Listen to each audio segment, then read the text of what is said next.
আমরা নেতাজি নগর স্মৃতি সংঘ আপনারা সবাই জানেন একটা বনিধি ক্লাব। এবার আমাদের 42তম দুর্গাপুজো আমরা করছি। এবার আমাদের থিম হচ্ছে মাটির ঘরে মা। আমাদের এই মাটির ঘরের মার এই থিমকে সার্থক করে তোলার জন্য আমাদের নবদ্বীপ থেকে আমাদের প্যান্ডেল শিল্পী আসছেন এবং আমাদের আলোকসজ্জা শিল্পী আসছেন এবং আমাদের প্রতিমা শিল্পী হবে আমাদের লোকাল।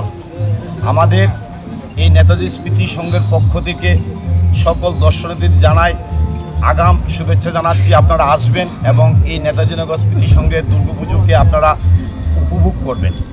আমাদের নেতাজি স্মৃতি সংঘ এই দুর্গাপুজোর পাশাপাশি আমাদের সামাজিক কর্মকে আমরা গুরুত্ব দেই। এবারও আমাদের রক্তদান শিবির থেকে শুরু করে আমাদের স্বচ্ছ ভারত থেকে শুরু করে সমস্ত ধরনের সমাজের কাজে আমরা ব্রতী হব এবং সকল দর্শনার্থীদের আপনারা আসবেন এবং এই পুজোকে উপভোগ করবেন। সবাইকে নমস্কার।